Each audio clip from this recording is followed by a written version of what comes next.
turn a game around. There has never been another basketball player like Dennis Rodman. Dennis Rodman. That's what Dennis does. He does it better than anybody in the league. Does he have to... Dennis Rodman was always showing off some next-level rebounding skills. It shouldn't even be that much of a debate anymore, but Dennis Rodman was flat out the best rebounder of his generation, and honestly, probably the best rebounder of all time.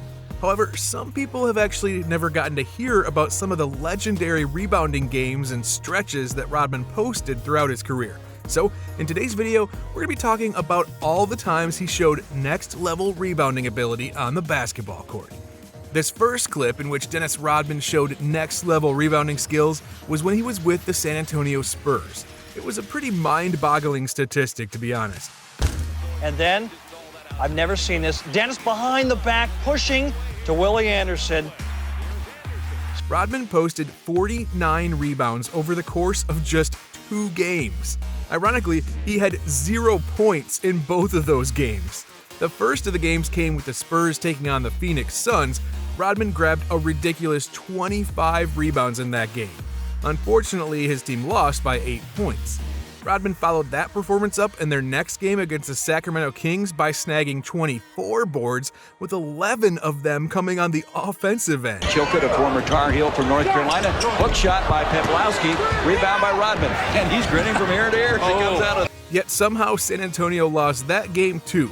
I guess with all those rebounds, they maybe could have used a few points from Rodman too. The three, not there, rebound by Rodman. Dennis Rodman coming in. And Rodman said he called your son Chris. I know. The next game that we're talking about came in 1997. Rodman was on the Chicago Bulls and they were taking on the Milwaukee Bucks here. Corbin with Harper on him. Dennis with a play. What a defensive stop that was, and grabbed. Chicago was looking to win their 30th game of the regular season that year, and Rodman came in and just completely dominated everybody who came in his way. He dropped 16 points, actually surprisingly high when you look at his usual numbers, but then he added on a game-high 26 rebounds along with an assist and 2 steals on the night. His tremendous rebound total wasn't the only way that he showed next-level rebounding skills either. He had an unbelievable defensive rebounding percentage that was higher than 57% that day.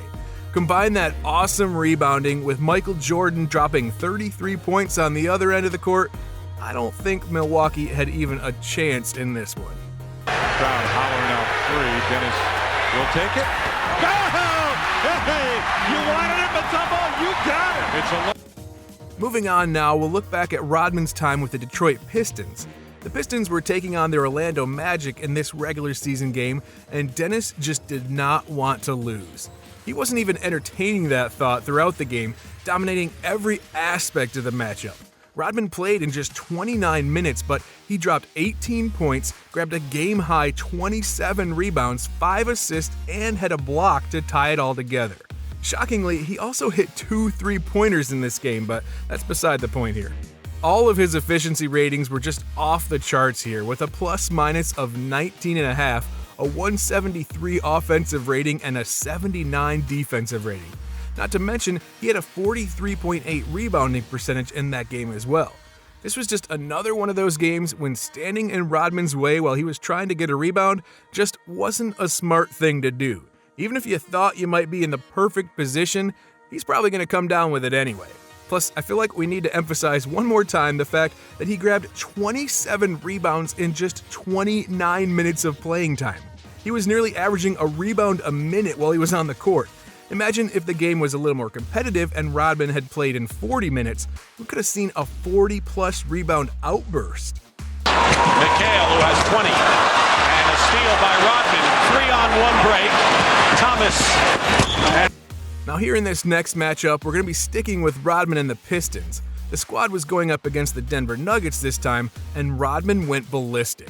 Not just on the glass either. We first got to acknowledge that he scored a career-high 34 points, and he also had 2 steals in this game. But then you look down the line and think that he was just focusing on offense, and you see that he still managed to pull in 23 rebounds while having an explosive night on the other end. Let's take a look at his efficiency ratings here too, shall we? He had a plus-minus of 10.8 and a 97 defensive rating to go along with his 160 offensive rating. It was also a game when he outscored both Mark Aguirre and Isaiah Thomas. Still though, don't lose sight of his 23 rebound showing. Even in a night where he was having a huge night on the offensive end, he was still bringing in that many rebounds like he wasn't even trying. That didn't go is rebound number 34 and is the all-time Pistons single-game rebounder. Before we take a look at this next game, we've got a statistic for you that really shows you how next level Rodman's rebounding ability really was. Throughout his entire NBA career, Rodman was able to break the 25 rebound mark a whopping 33 games. And with that last rebound, Dennis Rodman has now pulled down 10,000 career rebounds. He needed 14 coming into this game. When you compare that to the person in second place, they only have 7 such games in their career.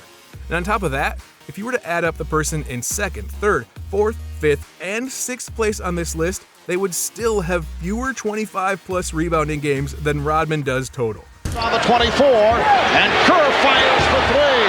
Rodman with the offensive rebound. That just doesn't happen by accident. Rodman really is the best rebounder the game has ever seen, and the numbers certainly back that up. Anyways, let's jump back into the games that he showed incredible rebounding. This time, we're going to jump forward again to his time with the Chicago Bulls. The squad was going up against the Atlanta Hawks in this game, and Rodman was prepared as always to dominate the glass on every possession.